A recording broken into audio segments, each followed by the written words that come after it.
ජනතාව අතරින් ජනතාව වෙතට ශුද්ධෝත්තම ප්‍රැන්සිස් පාප් වහන්සේ අපට මතක් කර දෙන අපූර්ව අදහසක් තිබෙනවා.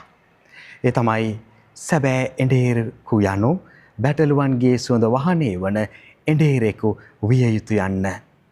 එඬේරා බැටළුවන් අතර ජීවත් වන විට ඔවුන්ගේ දුක කඳුල සංස්කෘතිය සහ ජීවන අරගලය තමන්ගේම කරගන්නා විටයි ඒ සැබෑ සුවඳ එඬේරා තුළින් වහනය වෙන්නේ. ජූලි 26 වන ඉරුදින අප සමරන්නට නියමිත දේශීය ගිහි පැවිදි ඉරුදින අපට හැරයුම් කරන්නේ අන්න ඒ සැබෑ එඬේරුන් සමරන්නටයි. අපේම පොළොවේ අපේම සංස්කෘතියෙන් හැදී වැඩුණු අපේ භාෂාවන් කතා කරන අපේ දුක හඳුනන දේශීය පිතුමන්ලා සහ කන්‍යා සොයුරියන් කියන්නේ ජනතාව අතරින් ජනතාව වෙතට සේවය කිරීමට දෙවියන් වහන්සේ තෝරා ගනු ලැබූ සැබෑ සේවකයන් පිරිසක්. අස්වැන්න බහුලය ගොවීහු විරලය.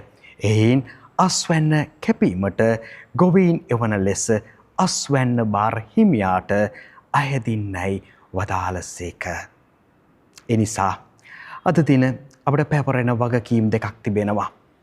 පළමු වගකීම යාඥාවයි. අපේම දූපුතුන් දෙවිදුන්ගේ කැඳවීමට එසේ කියමින් ජනතාව අතරට යන එඬේරුන් වන්නට ඉදිරිපත් වීමට ශක්තිය සහ දේවාශිර්වාදය ඉල්ලා අපි අඛණ්ඩව යාඥා කරමු. දෙවැනි වගකීම උපකාරයයි. මේ කැපවන දේශීය පිතුමන්ලා සහ කන්‍යා සොහොයුරියන්ගේ අධ්‍යාපන කටයුතු වෙනුවෙන් අපට හැකි අයුරින් අපගේ මූල්‍යමය දායකත්වය ලබා දීම අපගේ යුතුකමයි. ඔවුන්ගේ අධ්‍යාපනයේ ශක්තිමත් කිරීම යනු කතෝලික සභාවේ සේවයේ ගුණාත්මක භාවය ශක්තිමත් කිරීමයි. ඉතින් එන්න ජනතාව අතරින් ජනතාව වෙතටම යන මේ උදාර මෙහෙවරට අපගේ කැපවීම ලබා දෙමු.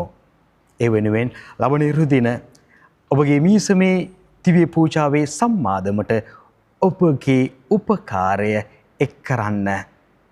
දේශීය කැඳවීම වෙනුවෙන් යාඥාවෙන් සහ උපකාරයෙන් අපි පෙරමුණ ගනිමු. ජේසු පිහිටයි.